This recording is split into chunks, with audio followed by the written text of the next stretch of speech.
Welcome friends. मैं सतीश तिवारी आप सभी का स्वागत करता हूं।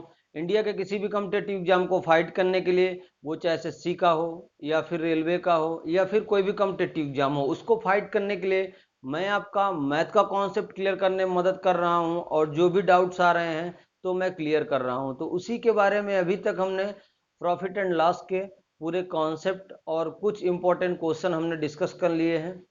आज का जो आपका सेशन रहेगा वो प्रॉफिट एंड लॉस के क्वेश्चन पे रहेगा, लाभ और हानि के प्रश्नों पे रहेगा, और कल का भी सेशन इसी बेस पे रहेगा। इसके बाद फिर मैं आगे आपको डिस्काउंट पढ़ाऊंगा कि मतलब बट्टा किसी भी चीज़ में कैसे दिया जाता है, किसी भी चीज़ में छूट कैसे प्रोवाइड की जाती है। तो जो भी बच्चे चैनल में नए हैं वो चैनल को सब्सक्राइब कर लें, और वीडियो अगर आपको पसंद आती है तो वीडियो को लाइक करना और शेयर करना बिल्कुल ना भूलें। तो बिना देरी किए आज के हम सेशन में क्वेश्चन ही क्वेश्चन कराएंगे। तो मतलब जितने भी इंपॉर्टेंट क्वेश्चन हमको लग रहे हैं जो एग्जाम में आए हैं या आने वाले हैं, वो पूरे क्वेश्चन मैं डिस्कस कराऊंगा। इवन आईबीपीएस का एग्जाम हो या फिर यूपीएसआई का एग्जाम हो, एमपी पुलिस का एग्जाम हो, तो जो भी कॉम्पिटेटिव एग्जाम है उनसे रिलेटेड क्वेश्चन और कॉन्सेप्ट दोनों मैं क्लियर करूंगा। ठीक है, तो आइए चालू करते हैं। पहला क्वेश्चन लिख लीजिए आप।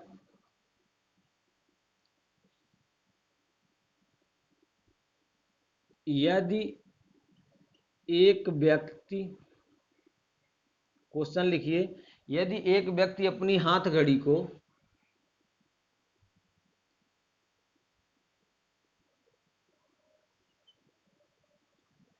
720 में बेच देता है, कितने में बेच देता है? 720 रुपए में बेच देता है।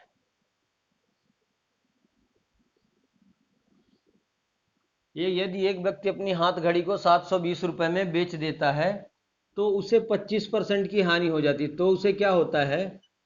25% की हानि हो जाती है। हानि हो जाती है। तो 25% का लाभ कमाने के लिए, तो 25% का लाभ कमाने के लिए, कमाने के लिए घड़ी का विक्रय मूल्य बताइए।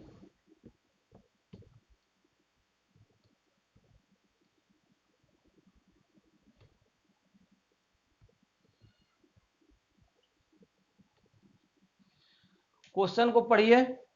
यदि एक व्यक्ति अपनी हाथ घड़ी को 720 रुपए में बेच देता है तो 25% की हानि हो जाती है। कितने परसेंट की हानि होती है? 25% की। तो 25% का लाभ कमाने के लिए घड़ी का विक्रय मूल्य बताइए। मैंने आपको सिखाया था कि 25% का मतलब क्या होता है? 25% का मतलब होता है 1/4। क्लियर है? जब 25% का मतलब है 1/4, तो मैं अगर आपसे कहता हूं कि इसका कॉस्ट प्राइस यानी क्रय मूल्य क्या हो जाएगा? किसका? इस 25% के बेस में, और इसका विक्रय मूल्य क्या हो जाएगा? इस 25% के बेस में इसका क्रय मूल्य और विक्रय मूल्य मुझे बताइए। अगर उसे 25% की हानि हो जाती है, जब उसे 25% की हानि हो जाएगी तो ये हमारा क्या हो जाएगा? ये हमारा क्या हो जाएगा? कॉस्ट प्राइस है, क्रय मूल्य है, और क्रय मूल्य पर ही हमेशा लाभ और हानि कैलकुलेट होते हैं। ठीक है, तो 4 हमारा सीपी था, 4 हमारा सीपी था। क्रय मूल्य हमने रख दिया यहाँ 4। एक की हानि हो जाती है, कितने की हानि होती है? 1 रेशियो की। जब 4 में 1 की हानि हो जाती है तो सेलिंग प्राइस कितना हो जाएगा? 3 रेशियो नहीं हो जाएगा क्या? अगर सेलिंग प्राइस 3 रेशियो हो गया और कॉस्ट प्राइस 4 रेशियो है तो 1 की हानि हो गई, क्योंकि दोनों का डिफरेंस एक ही है। अगली कंडीशन में क्या बोलता है? अगर उसे 25% का लाभ कमाना हो, कोई व्यापारी है, कोई बिजनेसमैन है, वो अपनी हाथ घड़ी के, या कोई आम आदमी, वो हाथ घड़ी को इतने में बेच देता है। कितने में? 720 रुपए में उसने बेचा है, राइट? तो उसको 25% की हानि होती है। अब 25% का लाभ कमाना है तो 25% का मतलब तो यही है 25% का लाभ कमाना है तो कॉस्ट प्राइस हम 4 रखेंगे, और 1 का अगर उसको प्रॉफिट होगा तो ही 25% के बराबर होगा ना। तो 4 से जब 1 का प्रॉफिट हो जाएगा तो सेलिंग प्राइस 5 नहीं हो जाएगा क्या? यानी कि पहले कंडीशन में इसको 25% की हानि हो रही है, दूसरी स्थिति में से 25% का लाभ हो रहा है। अब आपसे क्वेश्चन में क्या बोला है कि पहले कंडीशन में जब उसको बेचता है तो 25% की हानि होती है, तब उसका विक्रय मूल्य 720 रुपए होता है। यानी 3 रेशियो बराबर आपको बोला है 720 के, राइट। पहले कंडीशन में बोलता है ना 720 में बेचता है। अगर 3 रेशियो बराबर 720 के है तो 1 रेशियो बराबर क्या मैं आपसे नहीं कह सकता कि 240 के हो जाएगा, क्योंकि 3 से इसको काट दीजिए, 18 बराबर है, हाँ ये 24 टाइम 72 हो जाएगा। 3 रेशियो बराबर अगर 720 है तो 1 रेशियो बराबर 240 है। अब आपसे क्वेश्चन में पूछा है कि 25% का लाभ कमाने के लिए, तो 25% का लाभ 5 रेशियो के बराबर मैंने आपको बताया है। 25% की हाँ 3 रेशियो है, 25% का लाभ 5 रेशियो है। तो अगर 1 रेशियो बराबर 240 है तो 5 रेशियो बराबर 1200 नहीं हो जाएगा क्या? 1200 रुपए, राइट। और ये 1200 रुपये ही उसका विक्रय मूल्य होगा अगर उसे 25% का लाभ कमाना है। तो मैंने क्या किया, 1 रेशियो बराबर 240 था तो मैंने 5 रेशियो निकाला, तो 5 का इसमें गुणा कर दिया और 1200 रुपये आपका आंसर हो गया। यही आपका आंसर है। और ये सीजीएल में पूछा गया क्वेश्चन, एसएससी के सीजीएल में पूछा गया ये क्वेश्चन 2015 में, राइट। बने रहिएगा, फटाफट आज क्वेश्चन कराएंगे। और आप लोग नोट्स जरूर बनाइए। जो भी बच्चे चैनल में नए हैं वो चैनल को सब्सक्राइब भी करते रहें। और याद रखिएगा कंटिन्यूटी बनाइए, यानी कंसिस्टेंसी अगर आप बनाएंगे ना तो ही आप कुछ कर पाएंगे, अन्यथा आपके समझ में कुछ आने वाला नहीं है। मतलब कोई भी चीज आप लगातार करेंगे तो वो चीजें आपको समझ में आएगी, राइट। नहीं तो आप हो या आपको कोई भी टीचर पढ़ा ले, वो आपके अंदर कोई भी चीजें नहीं भर सकता, जबकि जबकि आपके अंदर ये चाह नहीं होगी, ये इच्छा नहीं होगी कि आप उस चीज को गैदर करें, आप उस चीज को सीखें, राइट। चलिए क्वेश्चन लिखिए। क्वेश्चन बोलता है कि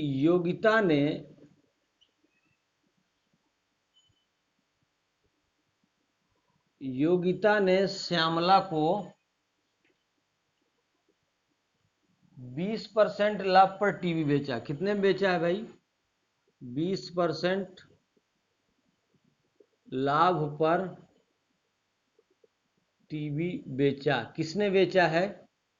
योगिता ने श्यामला को बेचा है, ठीक है। श्यामला ने दीपा को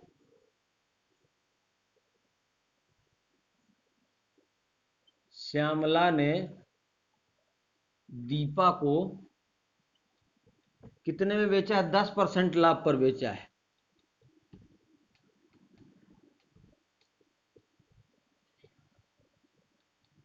बेचा, ठीक। यदि दीपा को टीवी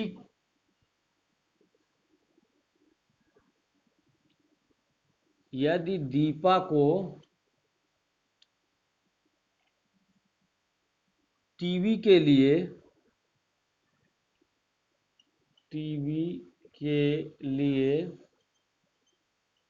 33,000 रुपए देने पड़े। कितने देने पड़े?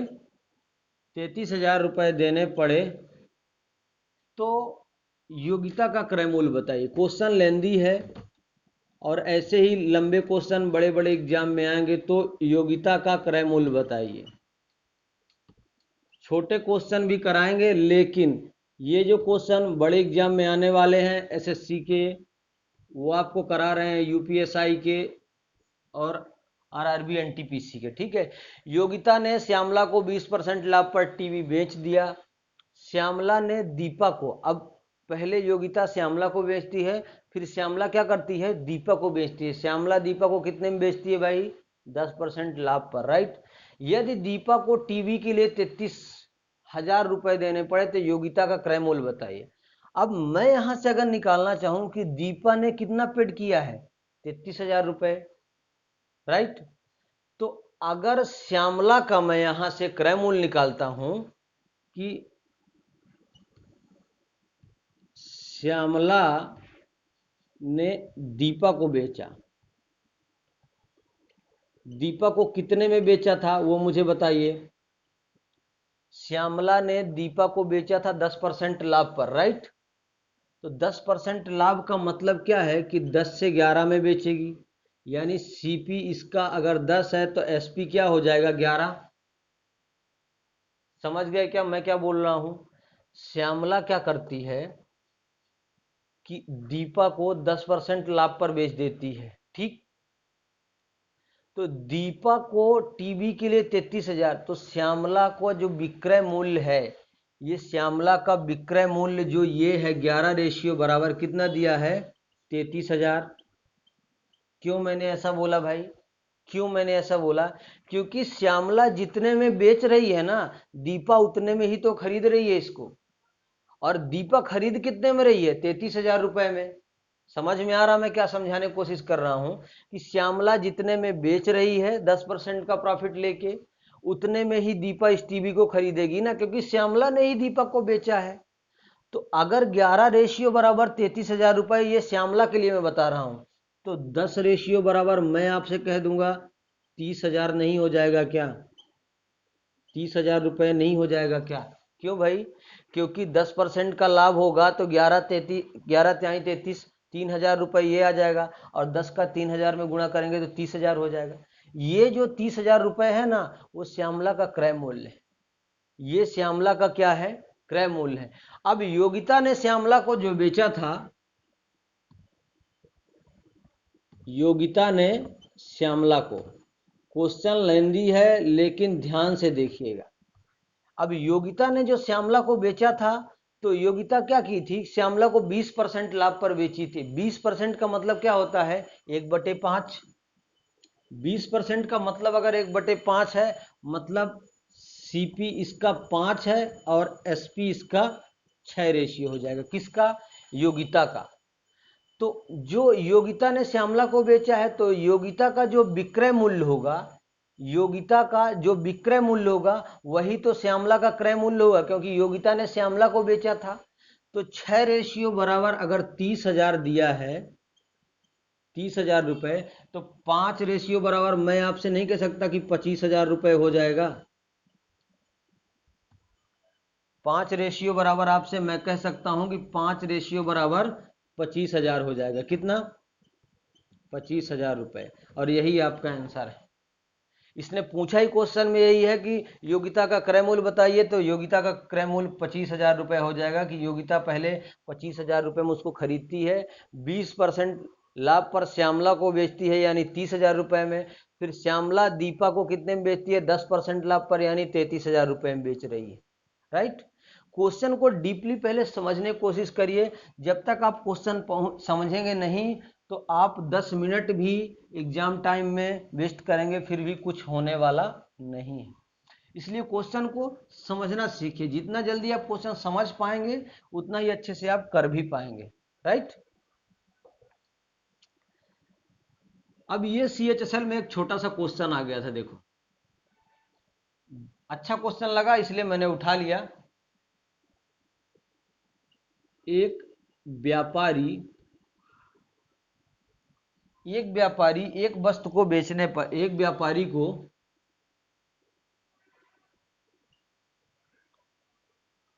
एक वस्तु को बेचने पर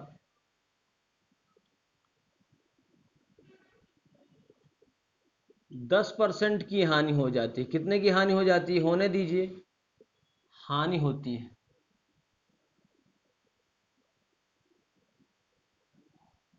यदि वस्तु का लागत मूल्य, बहुत सरल क्वेश्चन है,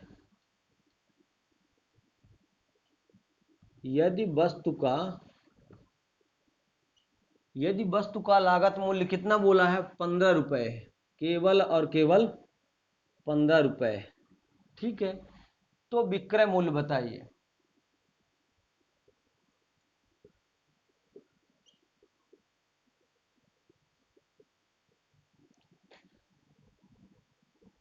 अब कुछ बच्चे ऐसे क्वेश्चन में नहीं कर पाते हैं, तो जो बच्चे ऐसे क्वेश्चन नहीं कर पाते हैं वो बार बार क्वेश्चन को पढ़ें, और वीडियो नहीं समझ में आती है एक बार में तो दोबारा देखिए, क्योंकि ये बहुत छोटे क्वेश्चन हैं। प्रॉफिट एंड लॉस के ये बहुत छोटे क्वेश्चन हैं। हालांकि एसएससी सीएचएसएल में पूछा गया क्वेश्चन है ये, कि एक व्यापारी को एक वस्तु को बेचने पर 10% की हानि होती है, तो मैं आपसे कह देता हूं कि 10% का मतलब मैंने आपको क्या सिखाया था। अच्छा मुझे बताइए, मैं अगर 10% ऐसे लिख देता हूं, इसका मतलब क्या होता है? इसका मतलब होता है सर जी कि 10 तो रहेगा ही, गुणे प्रतिशत का मतलब होता है 1/100, राइट। 10% का मतलब मैं इसीलिए लिख देता हूं कि 1/10 डायरेक्टली, क्योंकि यहां से ये कट जाता है, बचता है कितना, इस एक का इसमें मल्टीप्लाई हो जाएगा तो 1/10 ही होगा। इसीलिए मैं क्या लिख देता हूं डायरेक्टली, 10% बराबर 1/10, और ये सब मैंने आपको परसेंटेज में लिखाया हुआ है, राइट। तो 10% बराबर अगर 1/10 है तो उसको 10% की हानि हो रही है, तो सीपी इसका क्या हो जाएगा और एसपी इसका क्या हो जाएगा, ये मुझे बताइए। सेलिंग प्राइस और कॉस्ट प्राइस क्या हो जाएगा वो बताइए। मैं सीपी और एसपी इसलिए लिख रहा हूं ताकि क्रय मूल्य और विक्रय मूल्य आपको समझ में आए कि इंग्लिश में क्या बोला जाता है, वो भी चीजें आपको कंफर्म, ठीक है। तो हमेशा हमेशा एक चीज ध्यान रखना कि जो प्रॉफिट और लॉस कैलकुलेट होगा वो सीपी पर होगा। जब तक कि क्वेश्चन में ये ना बोल दिया जाए कि इसको बेचने पर विक्रय मूल्य पर इतने परसेंट का हानि हो रही है या इतने रुपए का हानि हो रही है, ठीक है। तो सीपी इसका क्या हो जाएगा, 10। एक की हानि हो रही, 10% का मतलब एक की हानि हो रही, तो एसपी कितना हो जाएगा, 9। क्रय मूल्य इतना है, विक्रय मूल्य इतना है, तो सिंपल सी बात है कि इसमें घाटा हो रहा है इसको। तो 10 रेशियो बराबर अगर आपको 15 दिया है कि लागत मूल्य कितना है, 10 रेशियो बराबर 15 रुपए, तो 9 रेशियो बराबर 13 रुपए 50 पैसे नहीं होगा क्या? अब इसमें ये चीज कोई नहीं पूछेगा कि ऐसा क्यों, ऐसा क्यों, क्योंकि इसको इससे डिवाइड करेंगे तो 1 रेशियो बराबर 15/10 हो जाएगा, बराबर 1.5 रुपया। और 1.5 का इसमें मल्टीप्लाई कर देंगे तो 13 रुपये 50 पैसे, आपका यही आंसर हो जाएगा। Got it? क्लियर होना चाहिए, अगर आपको क्लियर होगा तो ही आप कुछ कर पाएंगे, समझ में आना चाहिए। मेरा पढ़ाने का मकसद यही है, धीरे पढ़ाऊं या तेज पढ़ाऊं। तेज तो मैं अब लेके चल रहा हूं क्योंकि अब डायरेक्टली क्वेश्चन करा रहा हूं। पहले मैंने जो कॉन्सेप्ट कराया है वो बहुत धीरे कराया है, जिससे आपको समझ में आ जाए, ठीक है। नेक्स्ट क्वेश्चन लिखिए, शानदार क्वेश्चन है ये। अब इसमें एक चीज बता देता हूं, कॉन्सेप्ट पहले मैं क्लियर कर देता हूं इसका, इसके बाद क्वेश्चन कराएंगे। कॉन्सेप्ट ये कहता है कि मैं कोई चीज खरीद के लाता हूं, सपोज करिए कि मैं कोई चीज पहले 5 रुपए में 6 की दर से खरीदता हूं, 5 रुपए में 6 की दर से खरीद लेता हूं, ये कॉन्सेप्ट था, ठीक है। और 6 रुपए में 5 की दर से बेच रहा हूं, 5 की दर से बेचता हूं, ठीक है। तो मुझे आप इस सौदे में बता दीजिए कि ये जो बिजनेसमैन क्या कर रहा है कि 5 रुपए में 6 वस्तु खरीद रहा है और 6 रुपए में 5 वस्तु बेच रहा है, तो इस सौदे में उसको क्या होगा? तो अगर आपके पास कॉमन सेंस है तो तुरंत बोलोगे सर इसको तो प्रॉफिट ही हो जाएगा। क्यों हो जाएगा भाई? क्योंकि 5 रुपए में 6 खरीद रहा है और 6 रुपए में 5 बेच रहा है। यानी कि मैं अगर यहां से आपसे कह दूं कि एक वस्तु का क्रय मूल्य बताइए, तो आप तुरंत क्या करोगे, तुरंत क्या करोगे, 5/6 कर दोगे। यानी 5 वस्तुएं हैं, सॉरी 5 रुपए में 6 वस्तुएं खरीद रहा है, तो हमने क्या किया, डायरेक्टली इसको हमने क्या किया, डिवाइड कर दिया, जिससे क्या हो जाता है, एक वस्तु का क्रय मूल्य निकल। अब आपसे पूछ लेता हूं कि 6 रुपए में 5 की दर से बेचता है तो विक्रय मूल्य बताइए, तो आप तुरंत कह दोगे सर जी 6 वस्तुएं हैं, 5 रुपए में बेच रहा है, तो एक की जो गणना होगी वो इसी पे होगी कि 6 वस्तुएं हैं, 6 रुपए हैं, और 5 वस्तुएं वो क्या करता है, बेचता है, तो वस्तु कम बेच रहा है ना, यानी मतलब फायदा ले रहा है। यहाँ समझ में आ रहा है मैं क्या समझाने की कोशिश कर रहा हूं? मेरा कहने का मतलब है कि पहले वो 5 रुपए में 6 चीज खरीदता है। अगर 5 रुपए मान लो 5 खरीदता है और क्या करता कि फिर भी 6 रुपए में 5 बेचता, तो क्या होता, तो भी उसको प्रॉफिट ही था ना, क्योंकि वो सौदे में क्या कर रहा है, प्रॉफिट ही कमा रहा है। तो मेरा समझाने का मतलब है कि अगर एक का रेशियो हमको निकालना है तो जितना पैसा रहता है उसको ऊपर रख देंगे और जो वस्तु रहेगी उसको नीचे रख देंगे, डिवाइड कर देना, आपका आंसर आ जाएगा। राइट, आइए क्वेश्चन करिए।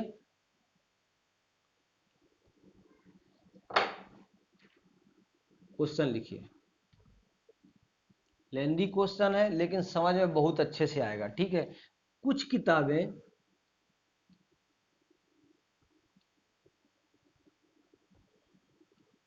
कुछ किताबें 10 रुपए में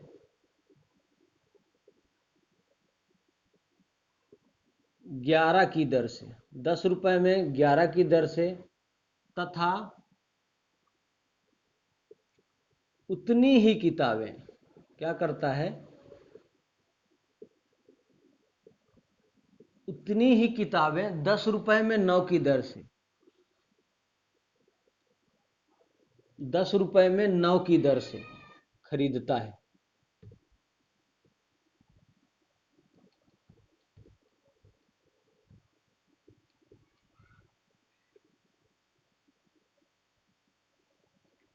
यदि वह 1 रुपए में एक किताब की दर से, 1 रुपए में एक किताब की दर से बेचता है,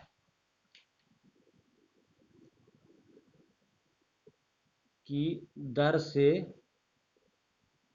बेच देता है, तो क्या बोलता है, इस सौदे में हुई लाभ या हानि बताइए।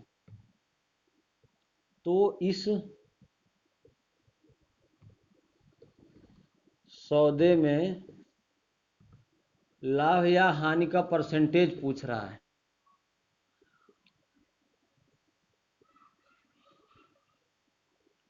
बहुत सरल क्वेश्चन है, लेंदी है क्वेश्चन, लेकिन इतनी सरल भाषा में समझाऊंगा कि आपको तुरंत समझ में आएगा एक ही बार में। सीजीएल में ही पूछा गया क्वेश्चन है, और ऐसे क्वेश्चन अगर आप कर लेते हो ना तो किसी भी एग्जाम में आप बैठ जाओगे। इससे ऊपर का क्वेश्चन प्रॉफिट एंड लॉस में नहीं आने वाला है। राइट, वन डे एग्जाम की मैं बात कर रहा हूं। देखिए, कुछ किताबें 10 रुपए में 11 की दर से तथा उतनी ही किताबें 10 रुपए में 9 की दर से खरीदता है। क्या करता है कि पहले मैं कॉस्ट प्राइस अगर एक किताब की निकालूं, अगर मैं एक किताब का क्रय मूल्य निकालता हूं तो मैंने क्या बताया था आपको कि जितना पैसा 10 रुपए हैं, 11 किताबें हम खरीद रहे हैं। तो भाई एक का निकालने के लिए यही करना पड़ेगा ना, क्योंकि आपके पास पैसा तो 10 ही था और आपने 11 किताबें खरीद ली, तो एक जो किताब आएगी वो कितने आएगी, समथिंग 99 पैसे कुछ में आएगी। राइट, अब दूसरे कंडीशन में क्या बोलता है कि दुकानदार थोड़ा आगे जाता है, आगे जाने के बाद क्या करता है, 10 रुपए में 9 किताबें खरीदता है। कितनी, 10 रुपए में 9 किताबें खरीदता है। उतनी ही किताबें खरीद रहा है, ठीक है, उतने की दर से खरीद रहा है। किताब का मतलब क्वांटिटी सेम है, क्वांटिटी उसकी क्या है, मात्रा उसकी, सॉरी, जितनी नग है ना वो सेम है। जितने नग किताब पहले खरीद रहा था पहले कंडीशन में, उतने ही नग दूसरे कंडीशन में खरीद रहा है। समझ गए। तो यार मैं एक बात बताता हूं कि ये 11 रुपए 11 किताबें हैं, ये 9 किताबें हैं, तो क्या मैं इन किताबों को बराबर नहीं कर सकता क्या, क्या मैं इन किताबों को बराबर नहीं कर सकता क्या? क्यों, क्यों कर सकता हूं, क्योंकि क्वेश्चन में ऑलरेडी आपसे बोला है कि उतनी ही किताबें खरीद रहा है, जितनी पहले में खरीद रहा है उतनी दूसरे में खरीद रहा है। तो मैं कोई एक ऐसी संख्या देखूंगा जो इन दोनों से विभाजित हो जाए। तो मैं अगर आपसे कहूं कि इन दोनों का एलसीएम नहीं ले सकता हूं मैं क्या, तो आप कहोगे बिल्कुल सर जी, इन दोनों को अगर एलसीएम लेता हूं तो क्या हो जाएगा, 11 का इसमें मल्टीप्लाई हो जाएगा।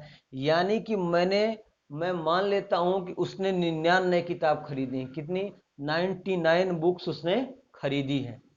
तो अगर पहले कंडीशन में 99 खरीदी है तो दूसरे भी कंडीशन में 99 खरीदेगा। क्यों?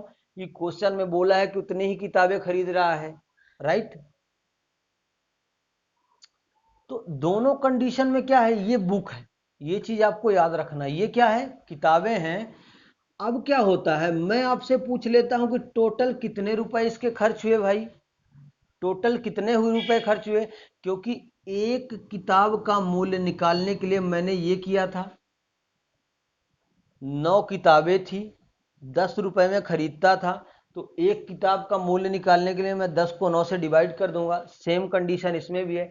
ये एक किताब का मूल्य हो गया और किताब हमारे पास 99 है, तो पूरी किताबों का मूल्य निकालने के लिए हमको क्या करना पड़ेगा? इससे इसको काटेंगे पहले, 11 9 99, यानी 90 रुपए हमारा पहले सौदे में खर्च हो रहा है।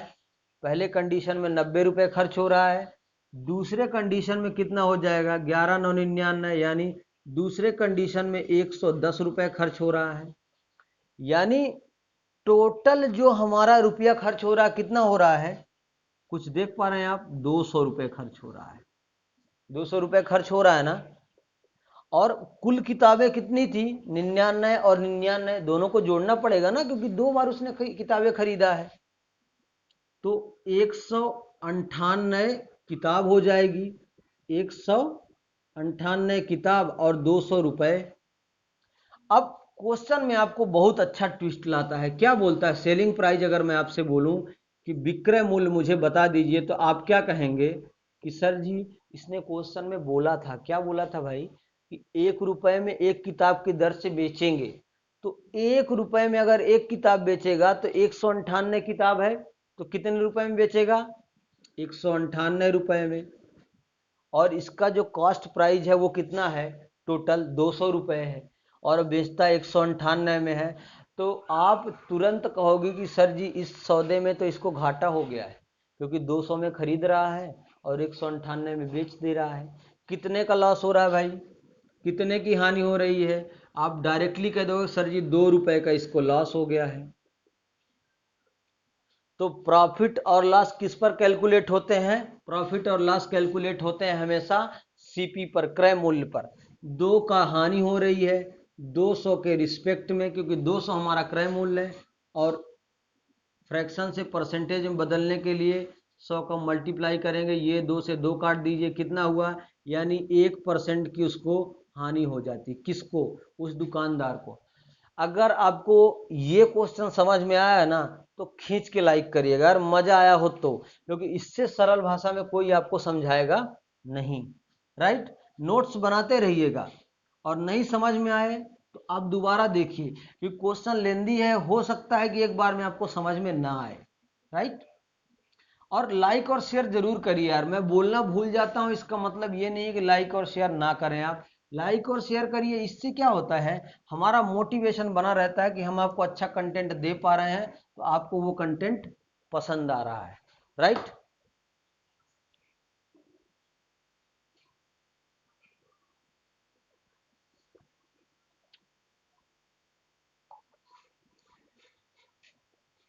आइए नेक्स्ट क्वेश्चन। नेक्स्ट क्वेश्चन लीजिए। सेम कॉन्सेप्ट पे है, उसी कॉन्सेप्ट पे एक क्वेश्चन और करा देता हूं। देखिए, एक दुकानदार कुछ टॉफी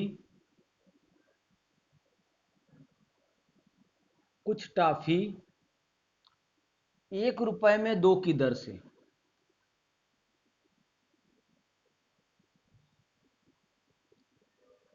2 की दर से, तथा उतनी ही टॉफी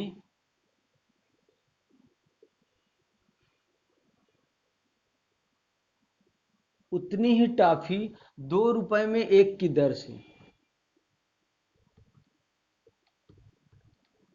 1 की दर से खरीदा। ठीक है। और वो क्या करता है, और 3 रुपए में 3 टॉफी की दर से बेच देता है। 3 रुपए में 3 टॉफी की दर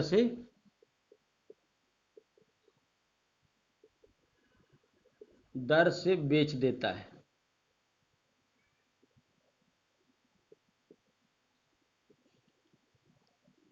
तो लाभ या हानि प्रतिशत बताइए।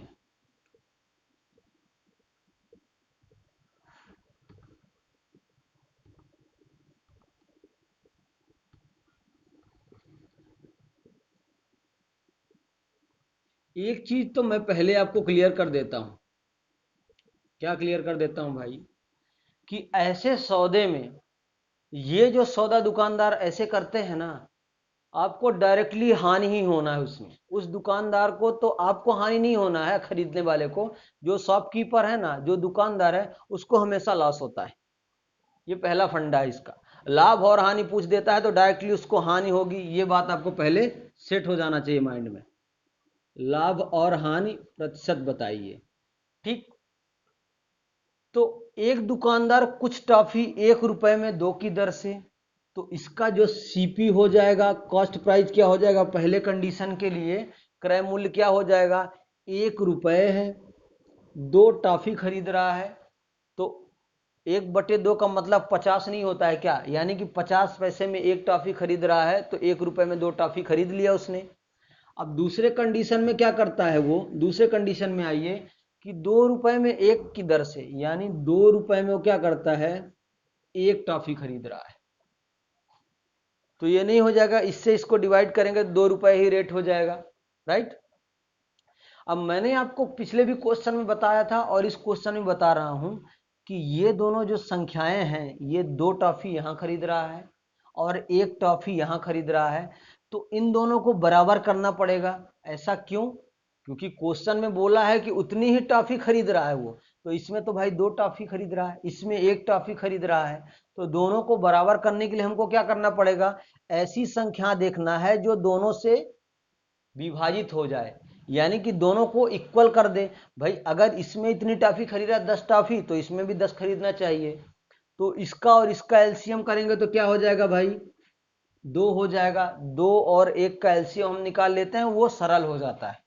और नीचे वाले में भी 2 ही टॉफी खरीद रहे हैं मान लीजिए, तो टॉफी तो उतनी ही खरीदा है उसने जितनी पहले कंडीशन में, उतनी ही दूसरी कंडीशन में। 2 टॉफी खरीद रहा है पहले कंडीशन में, 2 टॉफी खरीद रहा है दूसरे कंडीशन में। तो अब टोटल उसके सौदे में कितना खर्च हुआ है वो देखना है।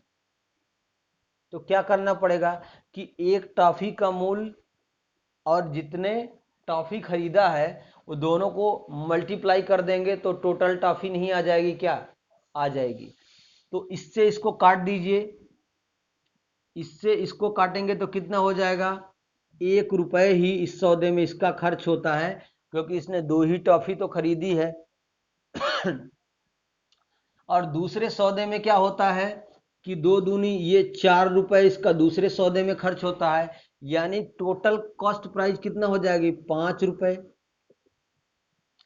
अब सेलिंग प्राइस आपसे मैं पूछूं अगर, कि विक्रय मूल्य मुझे बता दीजिए कि कितना होगा, तो आप तुरंत क्या कह दोगे, आप तुरंत कह दोगे कि सर इसने 3 रुपए में 3 टॉफी बेच रहा है, मतलब मतलब मतलब 1 रुपए में 1 टॉफी बेचेगा।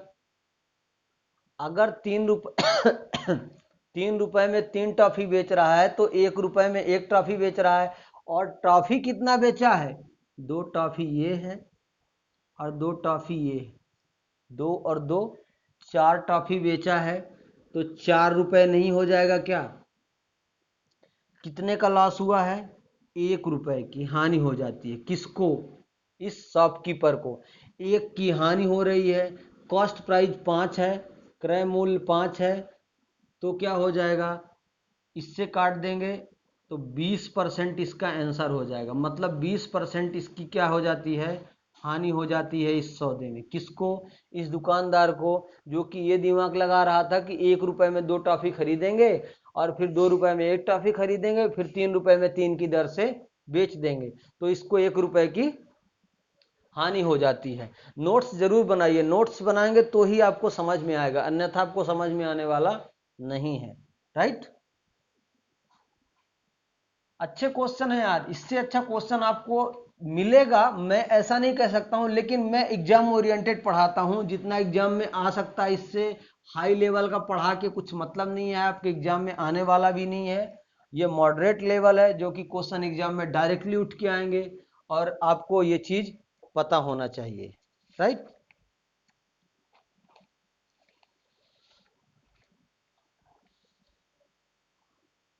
चलिए क्वेश्चन करिए, क्वेश्चन करिए, अच्छे क्वेश्चन है।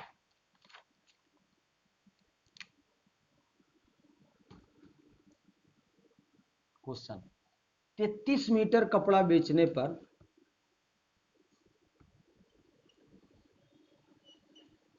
कपड़ा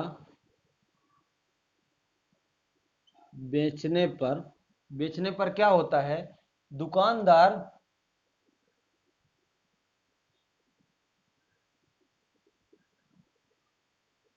11 मीटर कपड़े के क्रय मूल्य के बराबर लाभ कमाता है, क्रय मूल्य के बराबर लाभ कमाता है,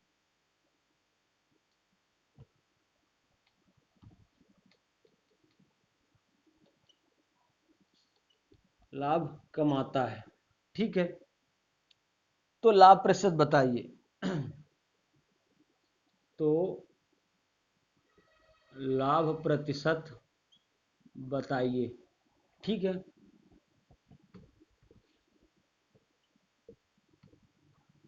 चलिए क्वेश्चन देखिए। 33 मीटर कपड़ा बेचने पर दुकानदार 11 मीटर कपड़े के क्रय मूल्य के बराबर लाभ कमाता है। तो क्या मैं आपसे कह दूं, क्या मैं आपसे कह देता हूं कि जो 11 मीटर कपड़ा है ना, जो 11 मीटर कपड़ा है, उतने का वो क्या करता है, उतने क्या करता है भाई, उतने का वो लाभ कमा रहा है। ठीक है, तो मैं अगर आपसे कहूं कि मान लेता हूं कि 1 मीटर कपड़े का मूल्य 1 रुपए है, मैं मान नहीं सकता हूं क्या, ये क्रय मूल्य है। ठीक है, 1 रुपए कपड़े का मूल्य 1 रुपए है, तो 33 मीटर कपड़े का कितना हो जाएगा, 33 मीटर कपड़े का कितना हो जाएगा, 33 मीटर कपड़े कितना हो जाएगा, 33 रुपए। ये बेसिक से मैं बता रहा हूं। अब कितने का प्रॉफिट कमा रहा है, 11 मीटर कपड़े का, तो 11 मीटर कपड़े का मूल्य क्या हो जाएगा, 11 रुपए, और 11 रुपए का प्रॉफिट हो रहा है 33 के रिस्पेक्ट में, इंटू 100 कर दीजिए, बराबर कितना हो जाएगा, 11×3=33, 100/3। 100/3 को मैं कैसे लिख सकता हूँ, 100/3 का मतलब होता है 1/3, और 1/3 को हम ऐसे लिखते हैं 33 सही 1/3%, यही आपका आंसर हो जाएगा। सरल क्वेश्चन था, समझने वाले के लिए है। 1 मीटर कपड़े का मूल्य 1 रुपए, 33 मीटर कपड़े का मूल्य 33 रुपए है, तो 11 मीटर कपड़े का मूल्य कितना होगा, 11 रुपए। 11 का प्रॉफिट हो रहा है 33 के रिस्पेक्ट में, हमने डिवाइड करके निकाल दिया। प्रॉफिट परसेंट का सूत्र क्या होता है, लाभ प्रतिशत का सूत्र क्या होता है, लाभ बटे क्रय मूल्य गुणे 100। प्रॉफिट परसेंट का सूत्र क्या होता है, प्रॉफिट अपॉन सीपी इंटू 100। ठीक है, सेम चीज है, आपको फार्मूला भी पता होना चाहिए और कॉन्सेप्ट भी पता होना चाहिए, तो ही आप मैथ को कर पाएंगे, अन्यथा मैथ को आप कहीं से समझ में आने वाली नहीं है। राइट,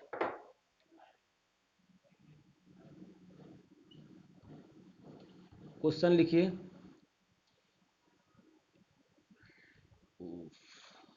क्वेश्चन क्या है, 21 वस्तुओं को बेचने पर 21 वस्तुओं को बेचने पर 21 वस्तु को बेच देता है, 21 वस्तुओं को बेचने पर हुई हानि,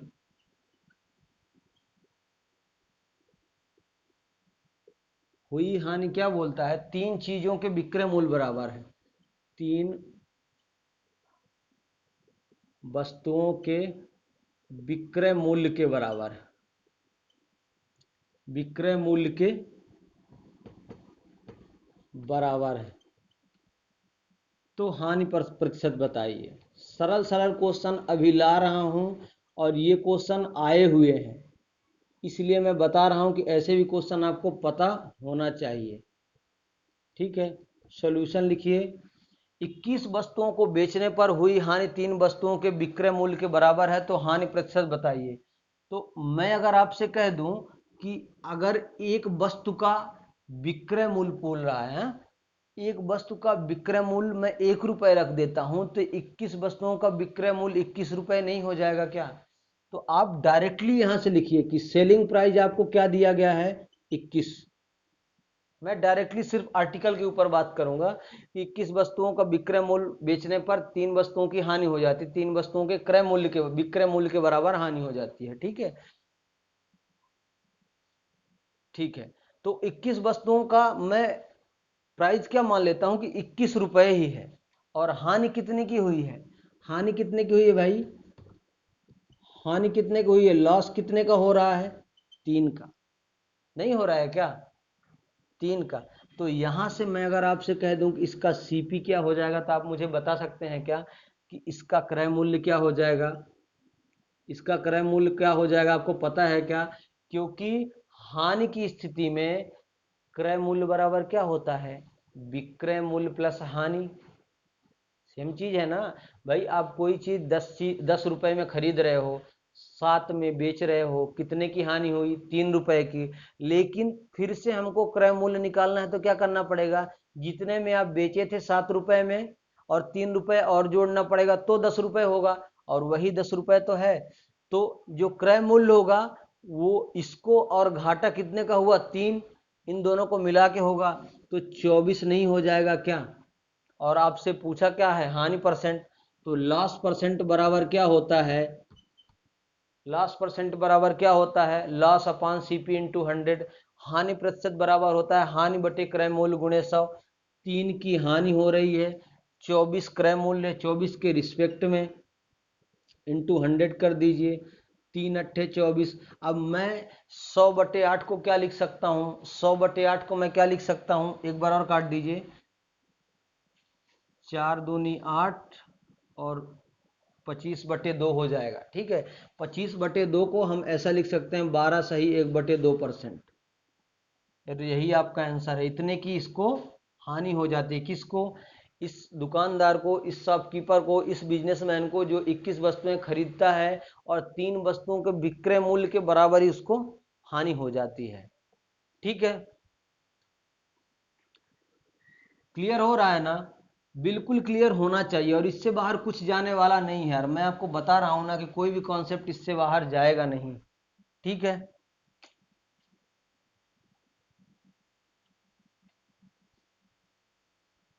अच्छा एक ऐसा भी क्वेश्चन आ जाता है, एक ऐसा क्वेश्चन आ जाता है, यदि किसी वस्तु, यदि किसी वस्तु के विक्रय मूल्य पर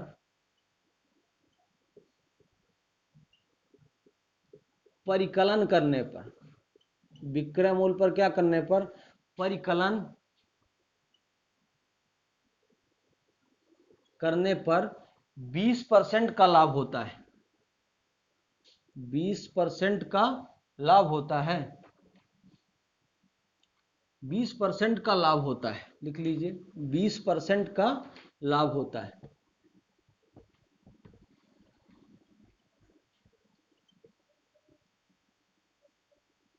तो क्रय मूल्य पर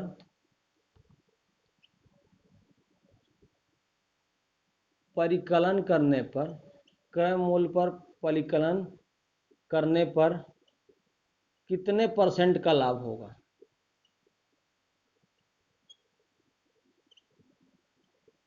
राइट, ये क्वेश्चन है। यदि किसी वस्तु के विक्रय मूल्य पर परिकलन करने पर 20% का लाभ होता है तो क्रय मूल्य पर परिकलन करने पर कितने परसेंट का लाभ होगा? सॉल्यूशन में बात करेंगे भाई, सॉल्यूशन में बात करेंगे फटाफट। यदि किसी वस्तु के विक्रय मूल्य पर परिकलन का मतलब क्या होता है, परिकलन का मतलब होता है गणना, कि मतलब विक्रय मूल्य पर 20% का लाभ होता है, तो अगर उसके क्रय मूल्य पर गणना की जाएगी तो कितने परसेंट का लाभ होगा। तो क्या मैं आपसे नहीं कह सकता क्या कि 20% का लाभ हो रहा है, यानी 20% का मतलब 1/5 है, 1/5 है।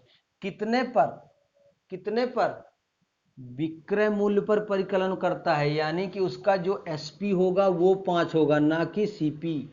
ये चीज आपको ध्यान रखना है, क्योंकि विक्रय मूल्य पर परिकलन करता है और क्वेश्चन में यही गलत हो जाता है। बच्चे क्या करते हैं, इसको डायरेक्टली 5 को सीपी मान लेते हैं और एसपी को 6 लिख देंगे, जो कि आंसर गलत हो जाएगा।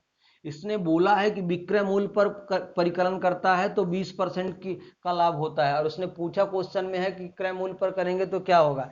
एसपी इतना है, प्रॉफिट कितना है, प्रॉफिट 1 का है, तो सीपी कितना हो जाएगा, 5 में 1 माइनस हो जाएगा यानी 4। भाई आप बेच इतने में रहे हो, 1 का लाभ हो ही रहा है, तो खरीदोगे कितने में, 4 में खरीदोगे ना, क्योंकि लाभ को घटाना पड़ेगा। और 4 में अगर खरीद रहे हो आप,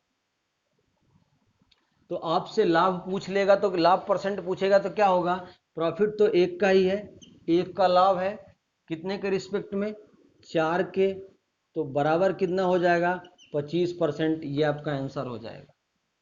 मैं इसलिए ये चीज लिखा रहा हूं कि क्वेश्चन में ऐसे लिख देता है कि वो डायरेक्टली विक्रय मूल्य पर गणना किया है, और बच्चे क्या करते हैं, इसको सीपी मान लेते हैं, सोच लेते हैं प्रॉफिट और लॉस हमेशा कैलकुलेट होता है किस पर, सीपी पर, कॉस्ट प्राइस पर, क्रय मूल्य पर, जो, और ये क्रय मूल्य नहीं है, ये विक्रय मूल्य है, क्योंकि इसने बोला है कि विक्रय मूल्य पर परिकलन किया जाता है।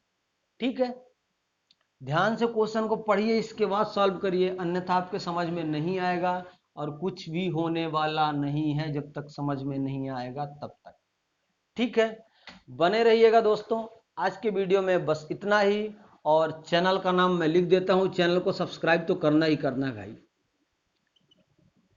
और लोगों को शेयर करिए यार, जो फ्री ऑफ कॉस्ट तैयारी करना चाहते हैं। चैनल का नाम कैच द मैथ है, इसको सब्सक्राइब करिए, और वीडियो अगर पसंद आती है ना तो खींच के लाइक करिए आप, और शेयर भी करिए कम से कम 5-5 लोगों में। शेयर करने से क्या होगा, हमारा मोटिवेशन बना रहेगा, और लाइक करने से भी सेम थिंग होगी, तो मोटिवेशन बना रहेगा। मुझे ऐसा लगेगा कि हम आपको अच्छे से अच्छा कंटेंट दे पा रहे हैं, जिससे आपको प्रॉफिट हो रहा है और आपको ये चीज़ पसंद आ रही है। ठीक है, तो आज की वीडियो में बस इतना ही।